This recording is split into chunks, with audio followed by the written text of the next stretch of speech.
Hello, it is Topical Tuesday, February 2nd, 2021. Steve Sipress here, tail end of a beautiful orange, purple, blue, violet, indigo, whatever sunset going on behind me. First, a follow-up on yesterday's video. Amazing. I guess I shouldn't be amazed, but my beautiful wife, Michelle, actually was overjoyed at her two birthday gifts that I shared on yesterday's Direct Mail Monday video. Who knew? She's like, oh, I got to go shopping and pick up my gifts. So there you go.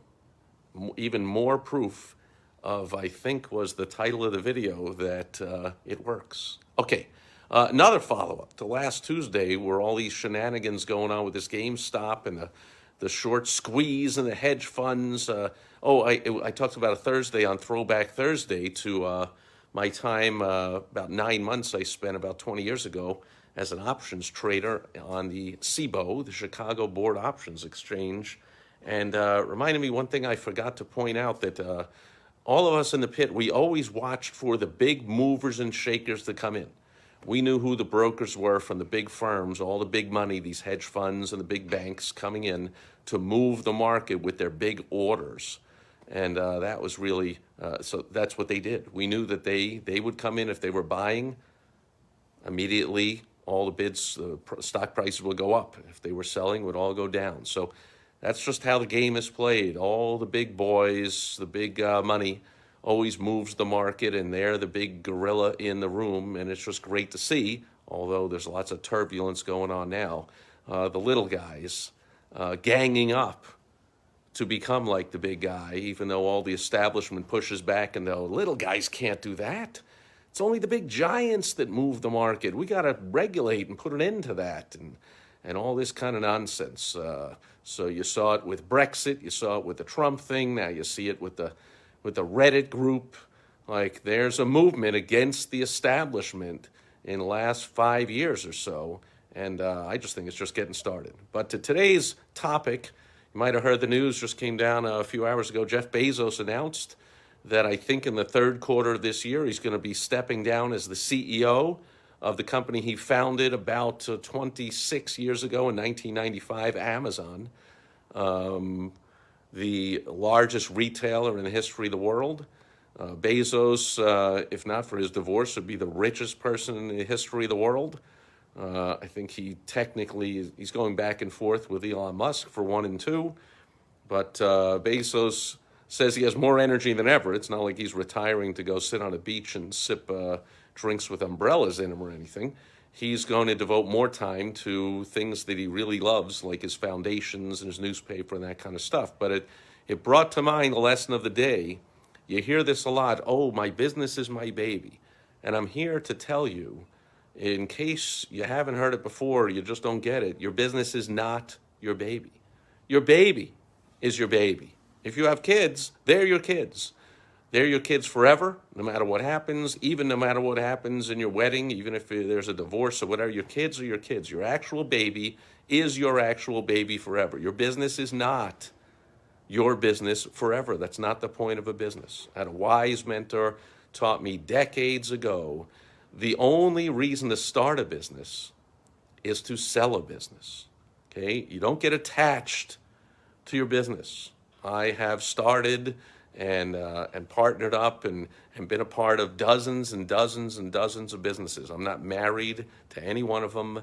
None of them is my baby. Somebody wants to cut me a check for the right price. And of course, if they have the right idea in mind, I would not sell one of my companies to someone who would do wrong with it.